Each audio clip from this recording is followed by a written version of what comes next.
Hi, everyone. I'm Diane Brady, Executive Editorial Director of Fortune Live Media and the Fortune CEO Initiative. And more importantly, for the purpose of this call, I'm also co-chairing our inaugural COO Summit that's taking place this fall, which is the reason we've all gathered here today. I know some of you are already coming. Very excited about that and very excited to hear your thoughts. I'm also delighted to be joined today by one of my amazing colleagues and co-chairs of the summit, Ruth Umolk, who's leadership editor at Fortune. Good morning, Ruth, or good afternoon, I should say, since we're just getting into noon here. Officially the afternoon. Hello, everyone. Delighted to be here. Great. Thank you all for joining us for this lead-up discussion to the summit. It's going to be held October 7th and 8th in Virginia. And the theme of our COO Summit, which we're excited to host together with our founding partner, Cognizant, is driving operational excellence. So I hope the focus of this call, of course, is to really delve deep into what you're seeing as operating leaders and how we can create a gathering that is exciting for you, also brings great contacts. But for the purpose of this call as well, I want to mention with CEO Daily, my hope is that I can include some of your thoughts in that newsletter that does go out to leaders. So I'm treating this as on the record. You're, of course, welcome to share comments off the record. Just let me know.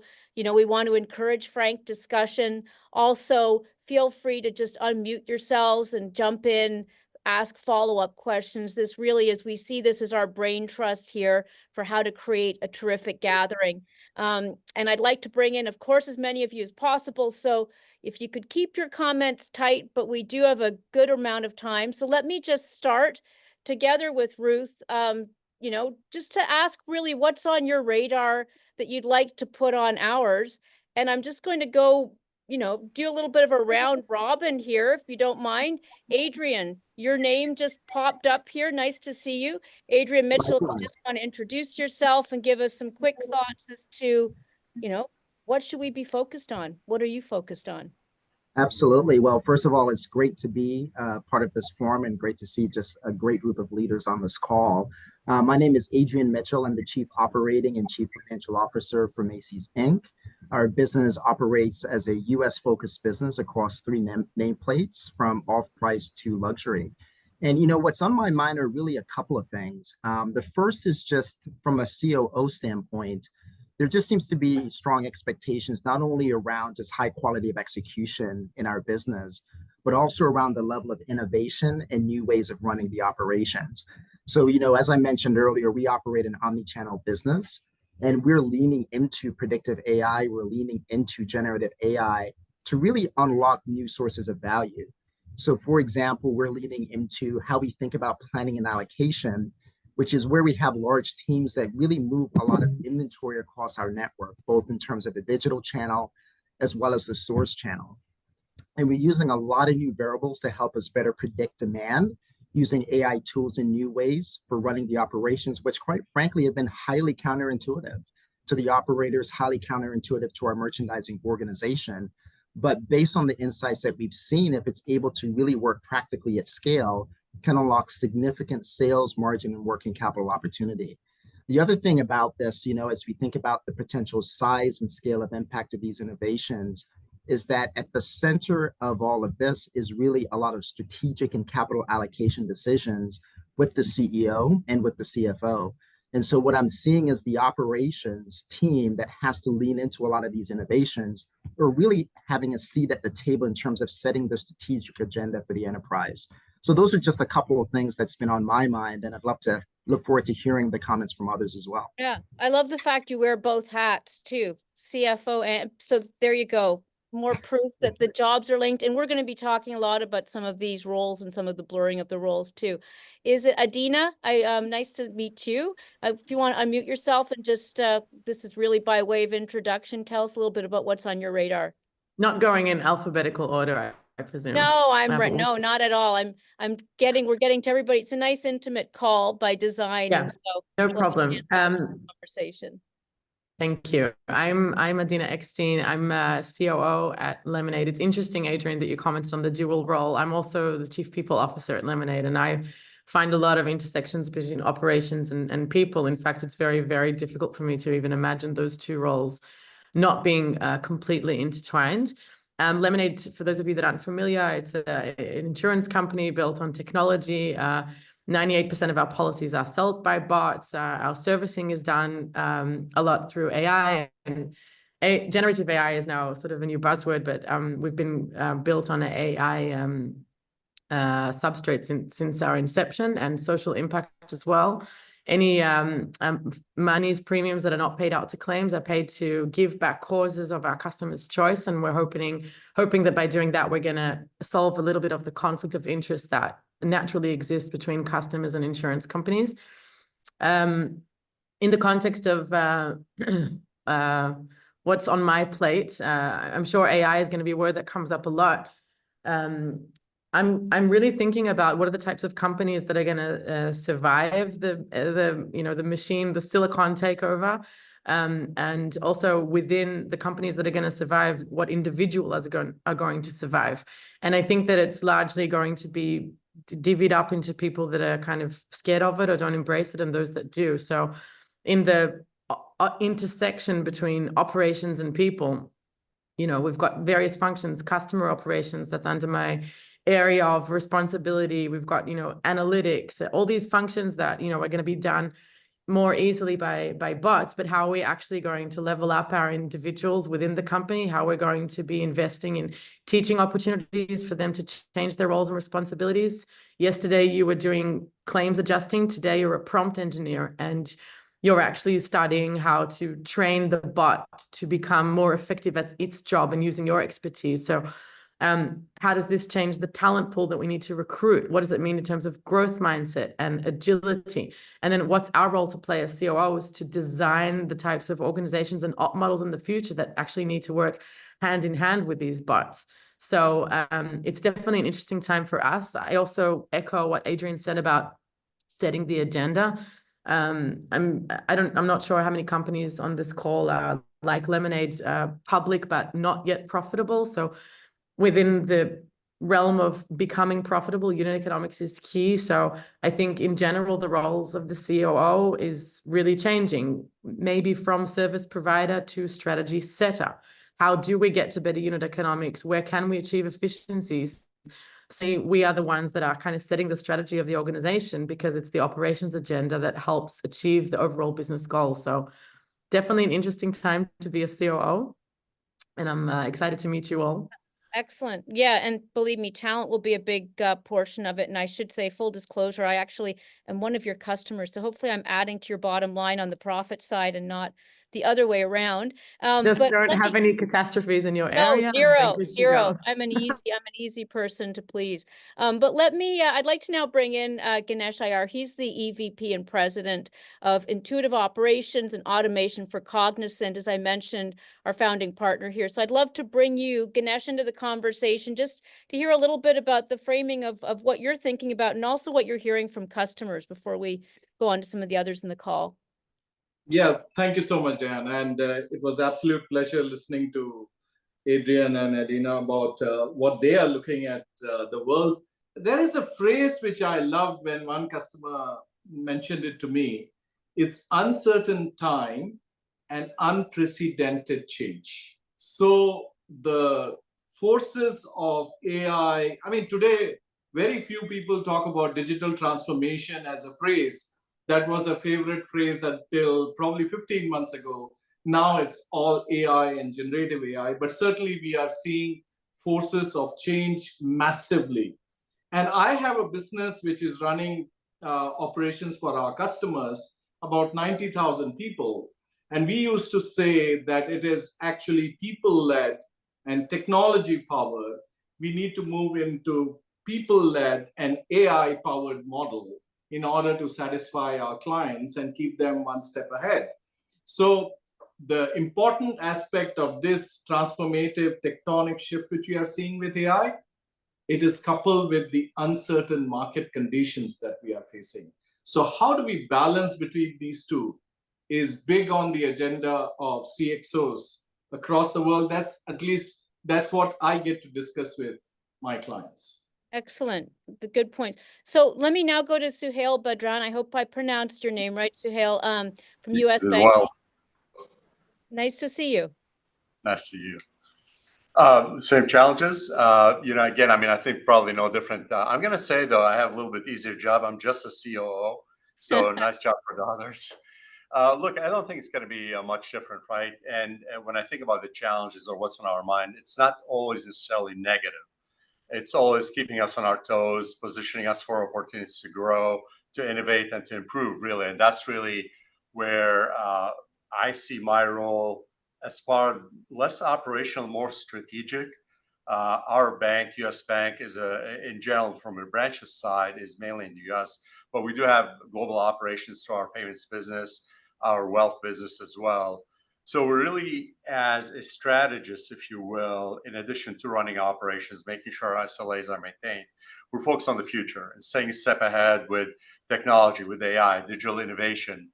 So when you think about doing all of that while simultaneously managing risk, cost, protecting the value for our products and services, we're turning the operations side into a competitive advantage versus a behind the scenes operation. And the way we got here to where we are today is really by having that seat at the table that you heard about earlier. And the way we do it is continuing to leverage data, lowering unit costs and economics. Most importantly, really staying aligned with where the growth of our business at the bank is coming from. So we're driving efficiencies, evolving the way we work. And the best example I can give there is we've centralized all our operations under one umbrella. And that's allowed us to really look holistically and create those standards across the organization on how to better serve our clients, our partners, but even our own employees. Because as we all know, a happy employee that's more efficient is going to provide for better customer satisfaction and better results with our clients. That's really interesting. You know, I just was speaking with the CEO of Stryker talking about decentralization versus centralization. So I actually think that's a fascinating topic. Let me go to Sebastian next from Bayer Pharmaceutical and President of Bayer US. Sebastian, nice to see you. Thank you, Diane, and great to see everyone. So I'm Sebastian, Chief Operating Officer for our global pharmaceuticals business and also President of Bayer in the US. Listening to the conversation, I think it becomes apparent that we probably have slightly definitions of what a COO actually does. And that in itself, I think is important to realize and recognize. So I run all of our global businesses for pharmaceuticals around the world with roughly 13,000 people, 80 countries around the world. And I'm really focused with my organization at this present moment on two things. One is accelerating growth and rejuvenating our portfolio. We're launching and are in the midst of launching significant blockbuster brands, medicines that we want to bring to more people faster. And I'm rethinking as we do so, particularly the way we work and operate, rethinking the future of work, rethinking employee engagement in what I believe is, and Diane, you've spoken to Bill about this, what I believe is not just an exciting, but pretty radical transformation in which we are essentially shifting the organization to revolve around hundreds of product and customer teams that are essentially largely independent entrepreneurial units, and that become the center of gravity for our organization at large. And that has pretty profound implications. So we're reducing hierarchical levels. We are significantly reducing the number of managers in the US, for example, reduced the number of managers in our pharmaceuticals business at the end of last year by some 40%. And are shifting decision-making to, as I said, these small entrepreneurial teams. And that's a massive transformation, which is not only a question of organizational design, but far more important, a question of mindsets and capabilities and competence, and building that, and at the same time accelerating growth and rejuvenating our portfolio is not only what keeps me busy, but what energizes and excites me. So I do look forward to our session and us getting together in person. I love that. I find that I didn't realize that you've reduced your managers by 40% in favor of small entrepreneurial teams. I think that sounds like a debate right there. So I look forward to having that, and I'd love to see how that's working out for you. Let me go to Paul Connolly, President Global Operations, Smith & Nephew. Paul, nice to see you. Nice to see you, Dan, and pleased to meet this team live. So I'm the president of global operations for Smith & Nephew. Smith & Nephew is a diversified med tech company. We operate globally. In operations, we have around 9,000 people. My responsibility is probably more like Sebastian's, that classical development, plan, source, make, deliver role of operations, where we play the risk guys. We avert risk so that we can realize our commercial revenue. Some of the things that I'm seeing challenging us, and I'll come back to the role of the COO and how it's developing. Increasing need for diversified offerings. Diversified offerings, not because of patient needs. Most of our customers are surgeons, so we're providing to a surgeon base. But the barriers of trade entry, barriers of duty, mean in many cases you're diversifying your source line, the money's country of origin, to allow that product to be imported into the business. What that means for us is we're dealing with a high range of SKUs, 100,000 plus SKUs that we will manufacture and distribute. We're seeing extended supply lines because of that diversification, but also because of just geopolitical issues, environmental issues. For example, how do you move product from China to the US that can no longer go through the Suez Canal? So that's the kind of issues that we have to deal with. At the same time, what the output of that is going to be increased inventory at a time when debt is much more expensive. So we've got to find a way to get away from that, to be more efficient at managing the risk of supply without incurring the risk of cost. So what I'm seeing with the COO role developing is that, as opposed to being, and typically in the manufacturing role, particularly in medtech, probably Sebastian, in pharma as well, I did work for J&J for many years, is that the best role of the COO is not to be talked about, because we want to be under the radar. Unfortunately now, and probably fortunately now, we are that strategic partner. So we're looking at ways to accelerate the return on investment, ways to accelerate excitement for the customer.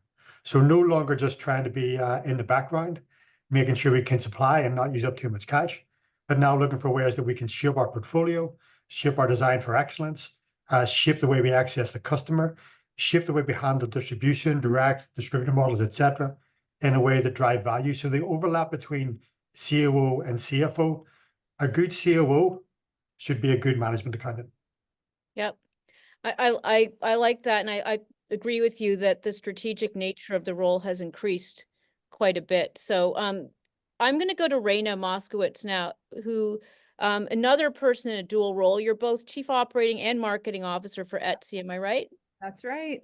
Nice to see you. Nice to see you. Thanks so much. It's great to meet everyone. And yeah, I know several people touched on this, but certainly top of mind for me is is the demands on the COO role, but also just the wide definitions of what is a COO, what role do you play? so I'm at Etsy. We're a global e-commerce platform. We connect over 90 million buyers with over 7 million sellers around the globe. So we've got a massive scale, and my focus in this iteration of my role is to drive growth globally by building trust in the platform and deepening loyalty with our customers. And so I'm quite excited about it. But when I think about what is the role of a COO, I agree it's something we should talk about. This is the third iteration of my role. I had people in my remit at first, and I'm so excited to hear, Adina, your experience, because I do feel, when you think about what are your competitive differentiators, the connection between people and strategy is so important. I've overseen, the trusted part of the platform, payments, fulfillment, and how important that could be.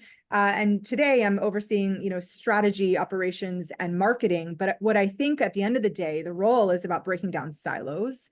I think that's incredibly important. I often say my role is about connecting the dots and removing barriers for teams. I also think it's incredibly critical to be setting the strategy, and that it's never done in isolation, but that it's done with all of your stakeholders and partners. But I do think it's important, particularly in this iteration of my role, to really serve as chief communicator and to focus on change management.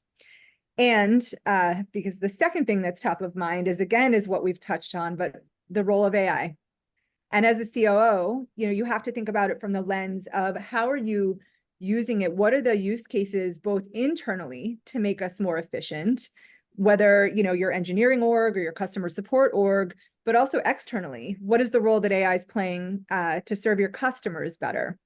And for us, we have buyers and sellers. So we've got a lot of stakeholders. And in particular, Etsy's mission is to keep commerce human.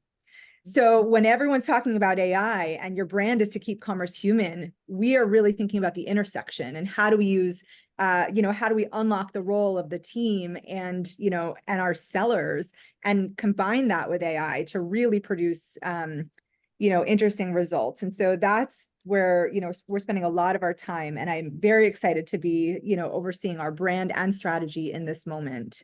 And then lastly, I would say in terms of what's top of mind is, in this state of, I think, as you put it, uncertain time and unprecedented change, how are you evolving your company's operating cadence, your goal setting? What are you measuring? What are you incentivizing and rewarding in your talent? And so I think it's also really important moment to think about how the company is operating internally to make sure you're meeting the moment and recognizing when that needs to shift and change as well.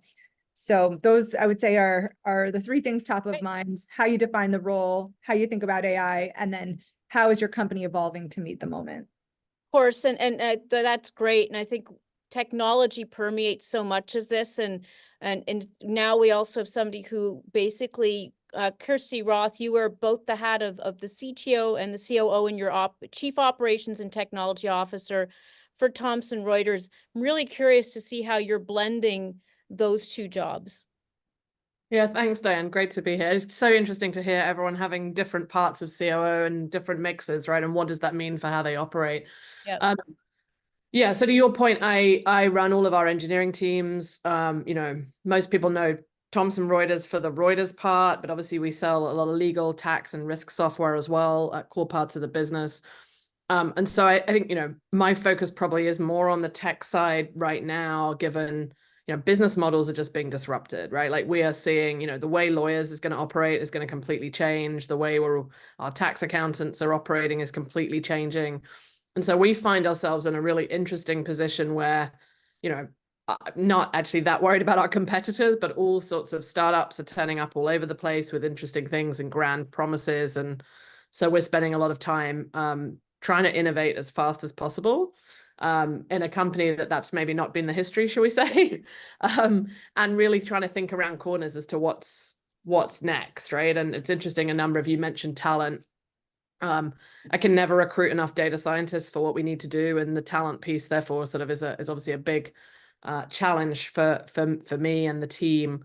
And then to your point, Diane, I also wear the COO hat. So like many of you've mentioned, we've done lots of great pilots around the use of the same generative AI we're using to power the products, but internally rolled out quite a lot of solutions in key areas like engineering, like customer support, and a lot more to do there, right? As we sort of continue to try and balance the cost equation. But a bunch of different things going on. Really interesting. So we also have another Sebastian here from Alignment Healthcare. Sebastian, nice to see you. You're Chief Operating Officer and MSO. Hi, thank you for having me. Appreciate it. So our major, I'm going to touch on some things that Raina said about the brand and Adina about people and the challenges that we're having with Gen AI as well, and my concerns. And it's forging the two things of the brand and the culture, because I always thought that operations played the front runner to drive culture. And the way I've always done this in my past is bringing the front lines into the culture and having them permeate the culture, because they're the ones that are closest to our members and our customers. And the shift that we're starting to see is that Gen AI is giving us the ability to automate many of these roles. And that's now starting to create a disconnect or a longer connection to our members. And we're not getting the same insights that we did from the human to human connection. So for me, it creates two specific challenges. Is one, how do we purposefully keep our culture intact while we're automating so many of these connections with our customers instead of having that human to human connection?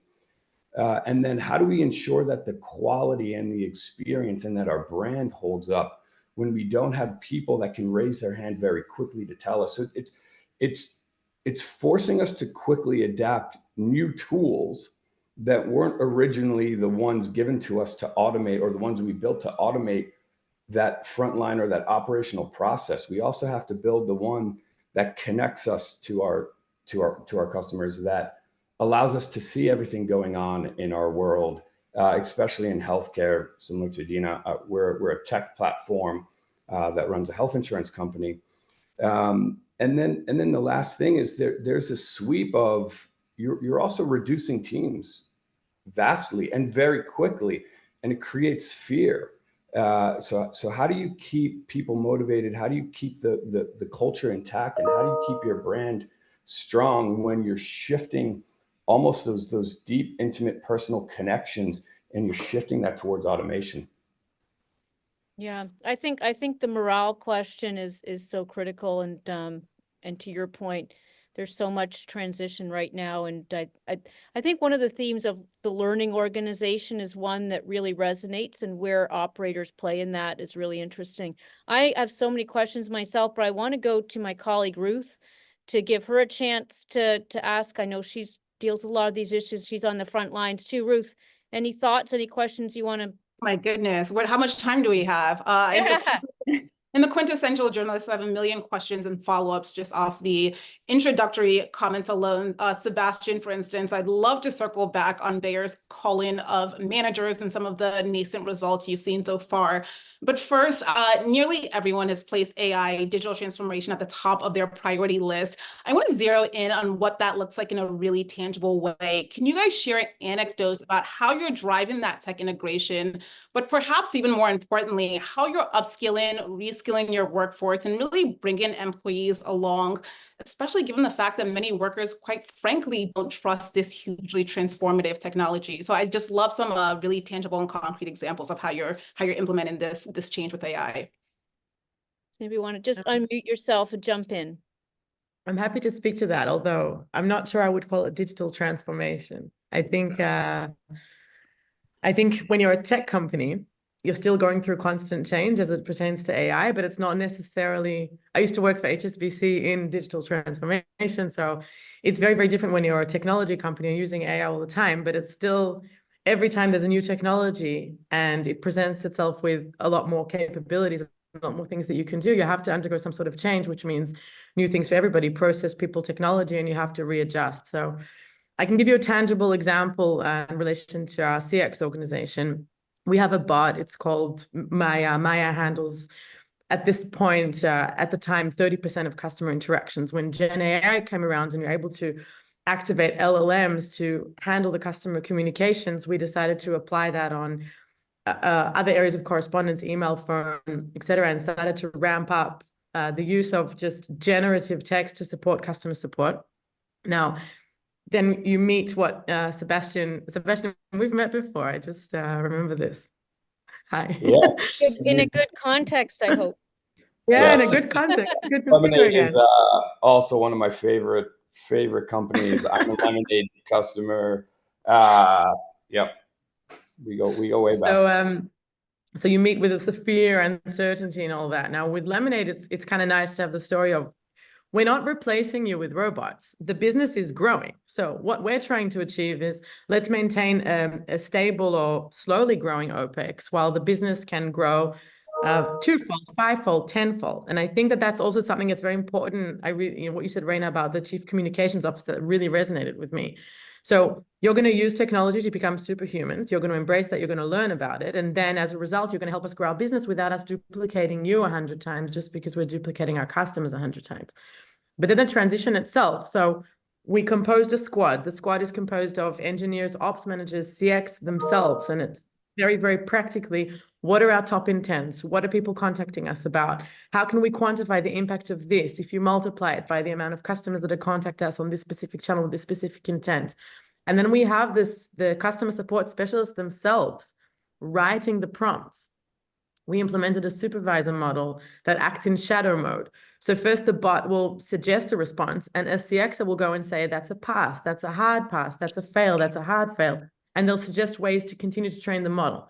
So not only am I not afraid of this piece of technology, I'm the one training it. I've become a prompt engineer. I'm not a specialist, I'm an engineer. So suddenly office hours about tech are slam-packed and everybody wants in. And I think it's about sort of, okay, your role is changing, but if you're going to be first to jump on that train, the train has left the station, it's going. So either you're holding on or you're not, but you can hold on. And then I think it's our role as the organization to create the kind of structures and communities and collaborations. Again, I think Rainey mentioned about sort of breaking down the barriers and how can that happen? I'm not sure what our most recent, just because it was on the record, what's our most recent publicly stated stat about how much we've managed to automate at the time, but I'm You quite can sure. get back to us on that. Yes, it's Yeah, always. I'm quite sure it's been- already much higher than what we presented, because literally every day the percentages are increasing, but it's a huge success. And what it enables us is to grow. It's not for layoffs. It's enabling us to grow so that you can do much, much more with what great. you are as a human. I love that. I can build on some of those themes. I think they're quite similar from a support organization. You know, exactly what Adina said, it's enabling us to serve even more customers. So when we leverage AI, it's not just to reduce cost or to drive efficiency, but it allows us to open up support so that we could serve millions more customers, you know, in a more effective way. And then from the team perspective, their roles move up the funnel. Then they focus more on quality or QA as an example, because I think, Sebastian, to your point, how do you make sure that the quality is where it needs to be in representing our brand? So I think it actually provides a very exciting talent and growth opportunity for support organizations as an example. Another shift that I'm noticing, and again, you know, ML and even AI has like permeated at Etsy for many years. We've got a really talented and strong engineering culture. But what we are seeing is there's a lot more, should we build or should we buy or partner? And so I think for a lot of times, you know, our engineers are so talented, they often will build things themselves. And now we're taking a critical lens to say, okay, given the rate of innovation, given the rate of models that are out there, are we better off building things ourselves or partnering, given the accelerated rate of change? And so that's a little bit of a shift of a mentality that I'm seeing across the team. But where's Etsy leading now? Build or partner? What's that? Where's Etsy leaning at this point? Are you looking to build internally or are you looking to partner? Both. So I think there's areas of our business that are very, you know, unique to Etsy. Trust and safety as an example, given the nature of our products. That's an area where we might, well, we're both building our own models, but also partnering where we can. Whereas other areas like introducing, you know, curation at scale. So we introduced a new product called Gift Mode. And this was a great partnership between our merchandising teams, you know, sourcing the best of Etsy, the best content, the best listings, but also partnering with, you know, OpenAI as an example to do it at scale. So again, our teams, our merchandising team here as an example, are training those models to be able to identify what is the best of Etsy so that, you know, where the team and their own could cover millions of listings. Now with AI, we can cover tens of millions of listings. And so it's just really allowing us to serve even more or reach even more of our 120 million listings as an example. So it's really supercharging the teams. Can I, Ruth, maybe, go ahead. No, No, just to jump in, right? I mean, if I think about US Bank, right, 160-plus-year-old organization, and the way I'd say we're really more of a technology company as we are, automation, AI, RPAs continue to happen. And when I think about AI specifically, I go back to, you also have to understand the process. What are you trying to fix and why? And I think some of my peers here touched on it. If I think about the areas, at least within the bank, that we're trying to leverage AI, it's across HR, customer experience, digital marketing, data analytics. In each area, you have to have the subject matter experts that can help you identify where those can be implemented and why. If I give a specific example in our customer service center, hundreds of products, not different than any of the others. So where we've implemented and testing our ability to really better meet our customer needs through AI is the transcription of notes. You call us and say, I'm looking for a specific answer. Pre-AI, I would call it more manual, like TR the notes or the documents I would need to pull up. What AI is helping us to do is really make that seamless, very, very seamless for the employee. And just as a follow-up is that call transcription and the summary of the call is now automated. So what used to take, as an example, 7 or 8 minutes for a call is now shrunk almost in half to really get us to leverage technology that's out there.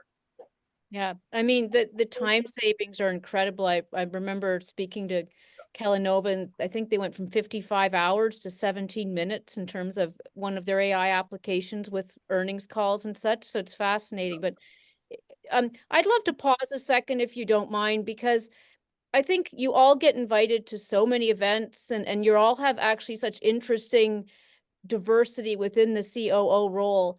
But I always think we connect as human beings first, and I want to think about that event in the fall as if we were to make it the best event you've ever been to for operating leaders. There aren't that many.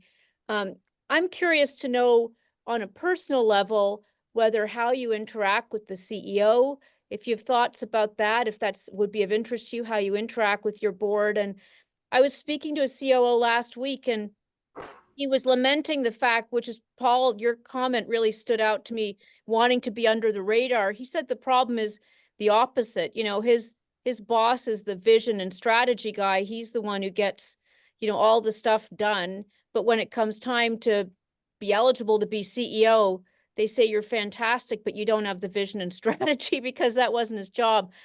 The role is changing. So I'm just putting that out there as how much are you interested or thinking in about sort of your next move and how you interact with the board and your CEO? Is that changing a lot? And maybe Paul, I'll go to you first, since do you want to be under the radar? No, not at all. My ego would not allow me to do that. But maybe just to build on that somewhat, I think particularly in the med tech space, you're selling to a professional, you're selling to the surgeon, the healthcare provider. The relationship that's built with the commercial team tends to be what, so the commercial leader in my space, maybe Sebastian, your space, tends to be the person that climbs the ladder to CEO, because it's seen as growth drives shareholder value. So if you look at TSR for medtech, growth is the major predictor for shareholder value increase. Right? That's changing somewhat. Now, it's still growth as a major vector, but probably 20% is linked to operating margin improvement. And where we typically play is operating margin. We can also play on the top line growth. And that's where we are looking at not generative AI. We didn't call it AI. I'd call it more like regression analysis that we're doing right now in terms of forecast predicting. But there's no doubt now that I've seen in this latest iteration of my role, much more decision-making in terms of how and where we play and what our product offering will be. I spend much more time with the board personally, as well as in team settings. So yeah, there's no doubt you don't get to, candidly, I'm looking around the room, you don't get to operate at this level without some degree of type A ego. So most of us don't want to be completely under the radar. It's moving away, though, Diane, from what the core role of the job was to mitigate risk. Now it's about creating opportunity, an opportunity to differentiate. So, and that is becoming more prevalent, I think, in the operations space for some of the things I mentioned earlier, you know, the disruption of supply chain. We talk about living in uncertain times. These are some of the most uncertain times we've lived in, not just because the world is changing with AI, but because the world is changing. Yep. So Yeah, how do we maybe operate differently?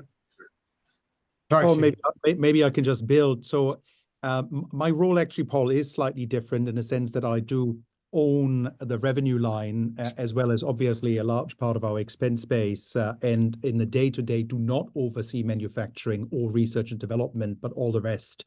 And at the end of the day, the way I tend to look at it, in my mind, the sort of chief operating officer, the genesis of it is essentially this notion of being a real wing woman or wing men to the CEO.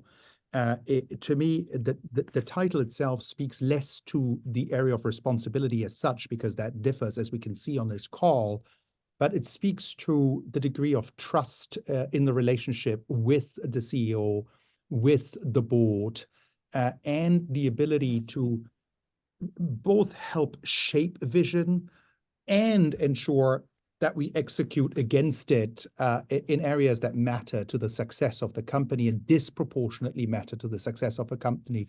And that may change, or that may differ slightly company to company.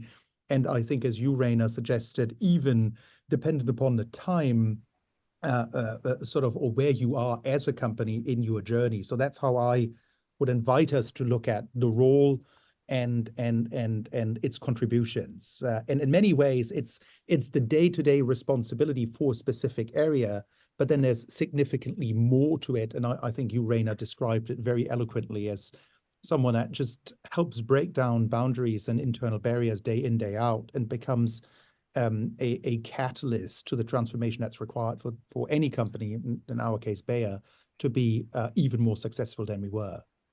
If I can just append to the comments, if you don't mind, which is the role really has changed. I know we got the title of COO plus in some other cases, right? But the role really has changed. And I think the fact that all of us have that seat at the table, you can't just think about SLAs and operational efficiency. Yeah, I think about what keeps us up at night. It's not necessarily that is my team going to meet an SLA. It's cybersecurity. It's the world of AI. It's compliance. It's regulations. It's where's the growth going to come from. So it's that constant alignment which really allows for the role to expand and mature, in the sense of we have to be at the table to figure out how we're going to grow the organization while maintaining what we committed to for delivery, if you will. But in addition, what are some of the external factors, whether it's AI or others, that we have to be in tight alignment with our technology partners and some of the other enabling functions. So again, the role has matured. And that's, I think, going back to the initial question, what gives that partnership with the CEO and the board, for that matter, that ongoing conversation, which puts us in better light. If I may ask that question, Diane. Yeah, go ahead, Ruth. I was going to go to you next. Please, thank you. Adrian said at the top of the conversation that one way this role has changed is that it has become increasingly centered on strong execution, and that ostensibly requires close collaboration. So I'm curious to hear from this group, what C-suite roles, obviously the CEO, but what other C-suite roles do you folks work most closely with, and what do those partnerships, interactions look like in practice? I think Adina mentioned building squads connected to tech teams. CTO is definitely one of my closest partners at Alignment Health, at Oscar Health. I was connected to the hip with our tech teams, and it's seen a rise of a new role, which probably has multiple names. Adina talked about this, going to the prompt engineer. We're calling it an operations engineer, because they're shifting that capability need in the company from doing an action to predicting, to becoming more of an engineer. So that, coupled with now the chief people officer, because we now have to figure out how to shift these capabilities from doing an action that is very repeatable and predictable to something that is probably a higher level capability with a little bit more of an impact and influence. And how do you blend that? So huge connections with the CTO over the past probably, I've always been in tech companies, so I've always been side by side with them. But now really that chief people officer is coming in to say, like, how do we start building these capabilities in-house? And we've done that with these squads, very similar structure with these squads, bringing these teams very close together. And then you get your engineers being able to work top of scope too, because you've got your operations people starting to take work off of them.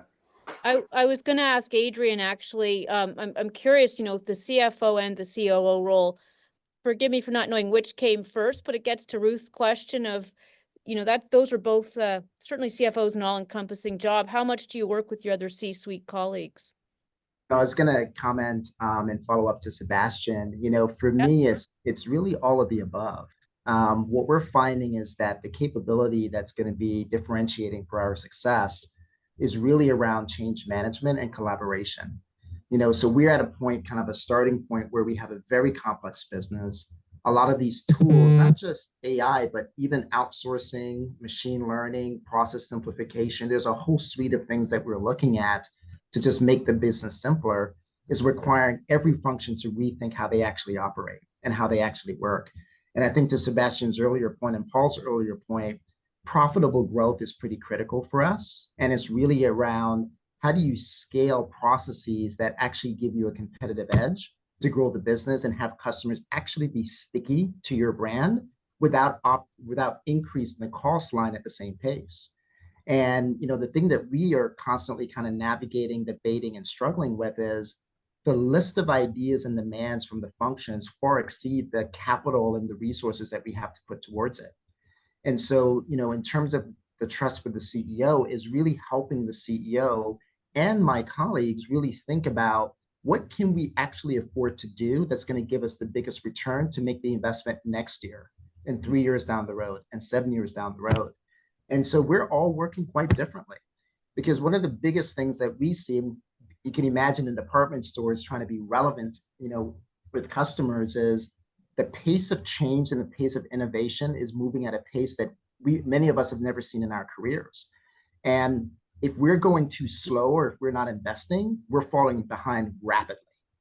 And so the notion of standing still is just not an option. The notion of going slow is not an option. But at the same time, a lot of this new technology is new territory where we're learning. So we're really putting in a lot of skill around collaborating, change management, and doing micro tests quickly, where we can say, stop, that didn't work, adjust, we think we can make it better, or accelerate, because that's actually exceeding our expectations. So we're learning a lot, and it's a exciting time, but it's also a scary time all at the same time. Yeah.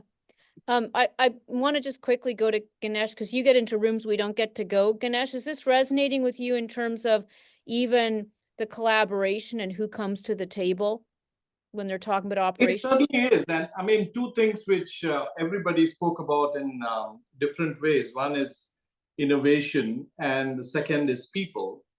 I wanted to quickly share some of the discussions which we are having on people front with different customers. So the whole thing is, how do we take our people along this journey of massive transformation? And then we also heard about 40% reduction in management. So will the world go towards hourglass model, or will it stay pyramid? These debates are taking place. So one of the things which Cognizant did is actually partnered with Oxford Economics, to the research arm of Cognizant, to study 18,000 different tasks which culminate into 1,000 jobs, and seeing how these 1,000 jobs have two scores. One is called exposure score, which means with the advent of AI, will this job get significantly impacted? So that is the exposure score. And second is the friction score. And in that friction score, we are evaluating whether the talent underneath, can it be moved to something else? If the friction score is very high, the ability of that talent to move to a new world is lower.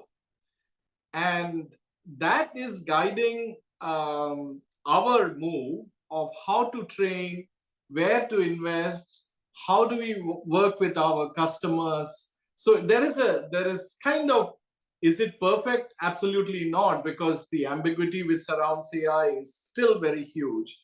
But it has given a platform for us to think, and that's going to lead to decisions on, are we going to be a pyramid structure, hourglass structure, inverse pyramid, whatever the model is going to be. But when I heard about the 40%, that was amazing eye-opener for me, that this is the topic. And in people front and differentiation, let me comment one thing. One of the customers told me, AI is going to be an equalizer. Human intelligence is going to be the differentiator. So while everybody is rushing to AI, how we stack human intelligence in a way that it helps us achieve our objective or differentiates us is going to be the focus.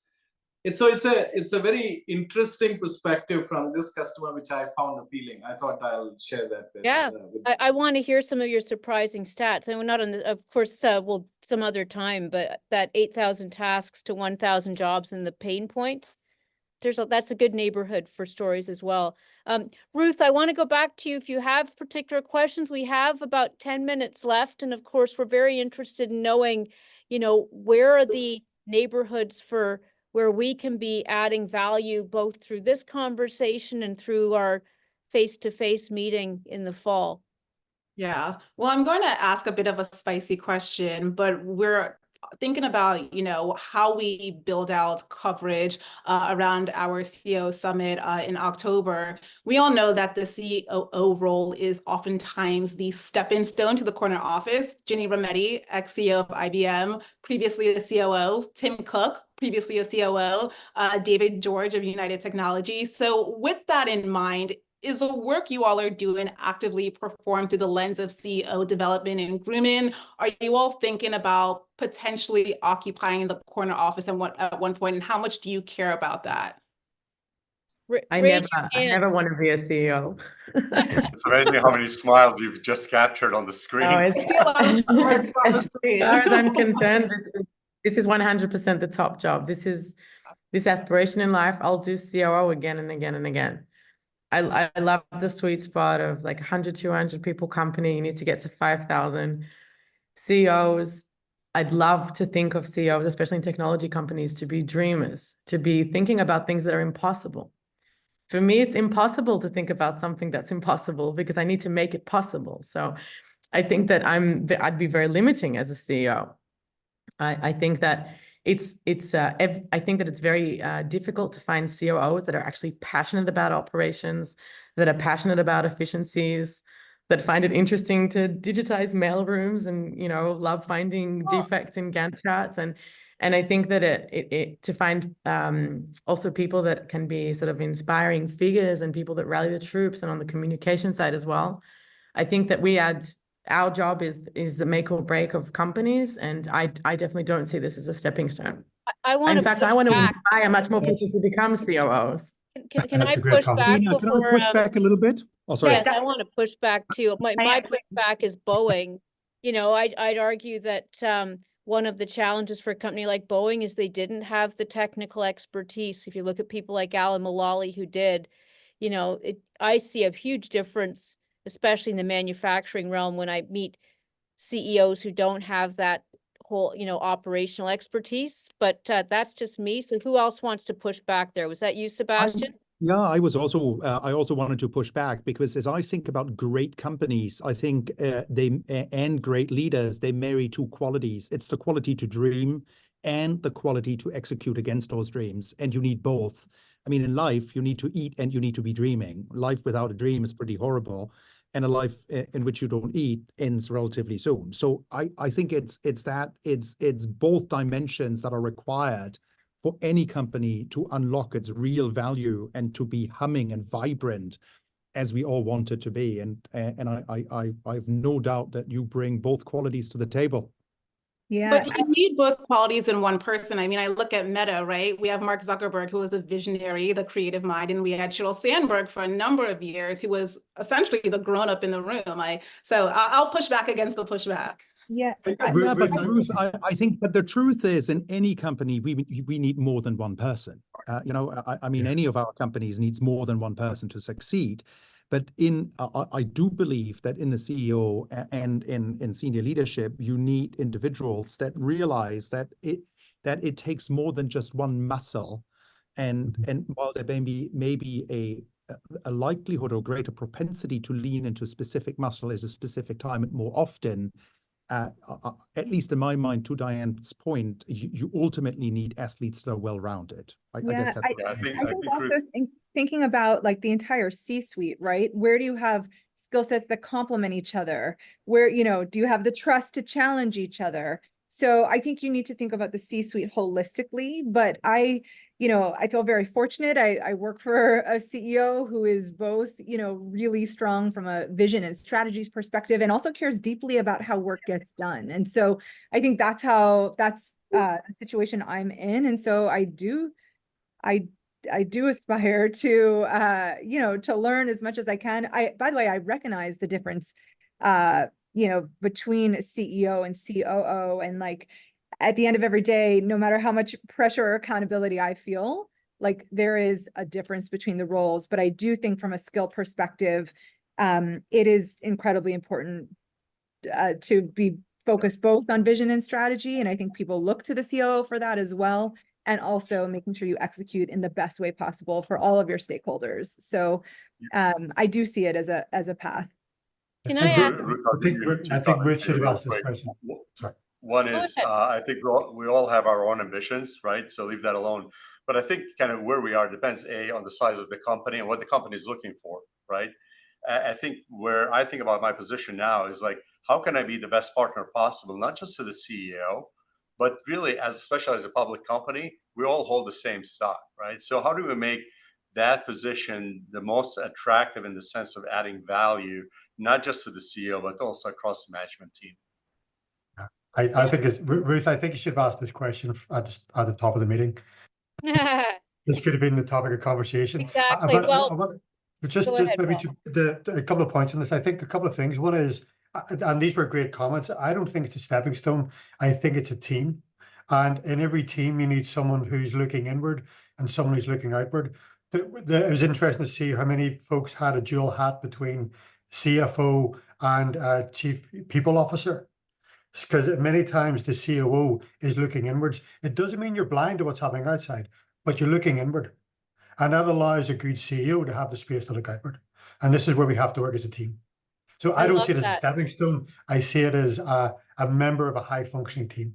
I love that. Well, this makes for very rich debate around the campfire in Virginia, I hope. And look, both Ruth and I are always available for story ideas. I certainly think we've both gotten a lot out of this, and I really appreciate your time. I'm always very aware with busy people to end on the hour, and so I'm going to round up here. I don't know if there's any very quick final thoughts, haiku length thoughts from my colleagues on the call here. Ruth, any final thoughts from you? Yeah, really just that this has been such a robust conversation, and I'm certain that I will be darkening all of your virtual doorsteps with follow-ups at some point for story ideation. So excellent. My fellow co-chair too. So you will see us both. And Ganesh, any final thoughts from you very quickly? No, I mean, I have taken copious notes. It was amazingly enriching discussion. Thank you everyone for doing that. So me burning midnight oil in Singapore was absolutely worth it. Yes.